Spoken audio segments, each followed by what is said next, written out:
So what does it really take to change the course of a battle?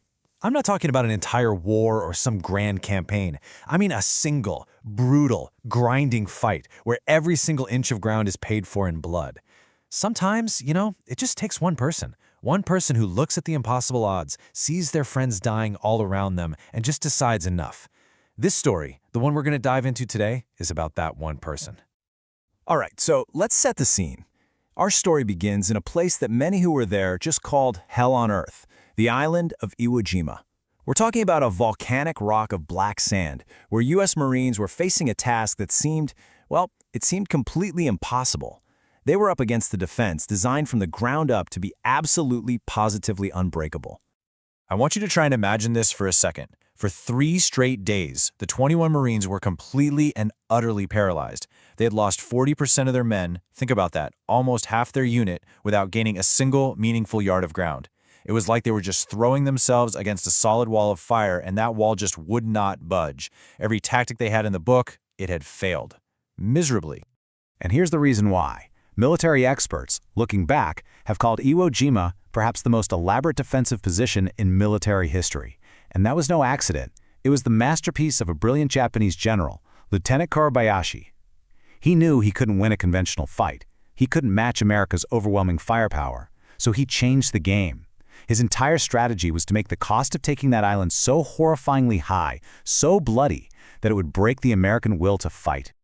Just look at these numbers for a minute. 11 miles of interconnected tunnels, 5,000 fortified cave positions, and 300 major fortifications.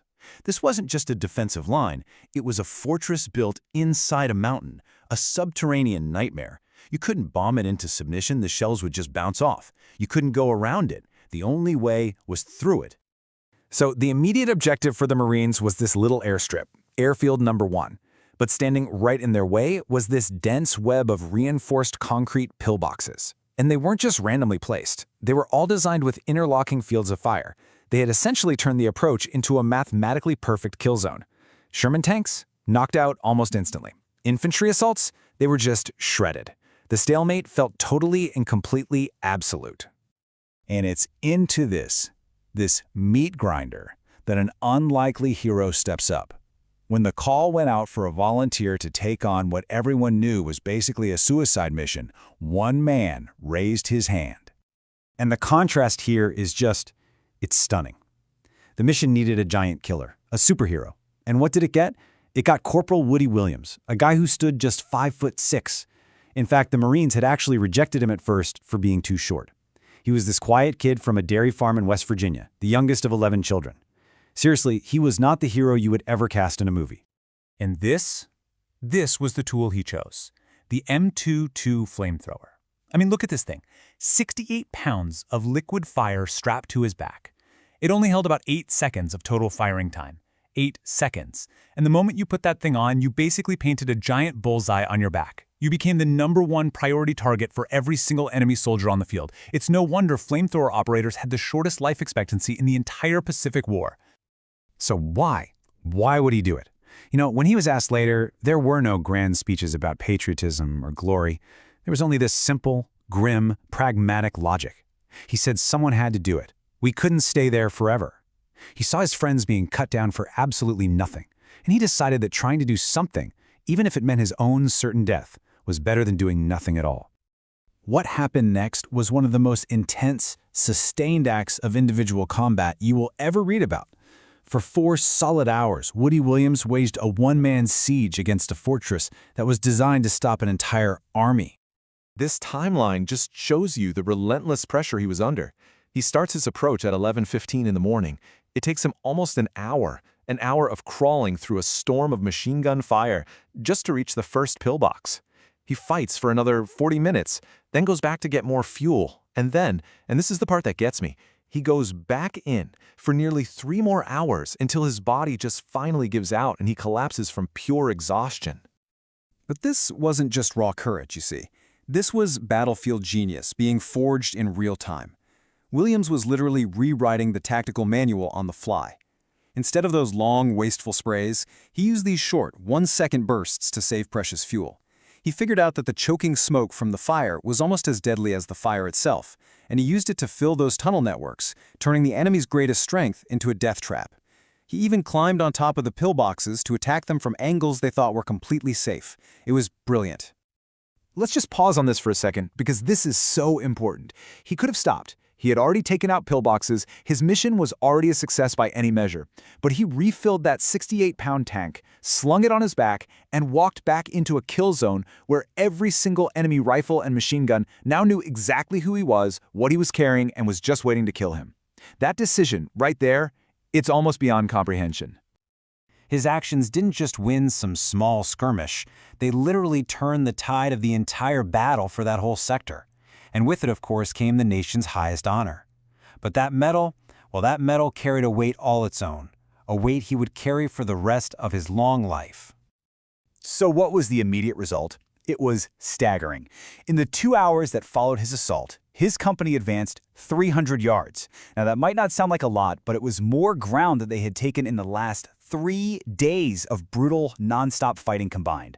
He single-handedly shattered the stalemate and cleared the path to that airfield.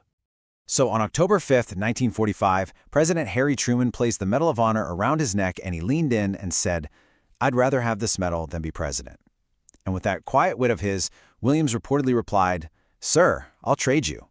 It was just this perfect little moment that captured the immense respect the entire nation had for what he had done. And that's an incredible story of triumph, right? But that isn't the whole story. What is the real cost of an action like that? I mean, what happens after the parades are over and the cheering finally stops? Well, the price he paid was immense. He lost 20 pounds in those 4 hours of fighting. The constant explosions left him with permanent hearing damage. And he carried those deep, invisible wounds of what we now recognize as PTSD. He never touched a flamethrower again for the rest of his life. He once said he had done enough burning for one lifetime. And this quote right here is just, it's haunting. 40 years later, I still smell it in my dreams. You don't forget that. This tells you that for him, the battle never really ended. It wasn't some fading memory from a history book. It was a living, breathing part of him, a burden he carried every single day.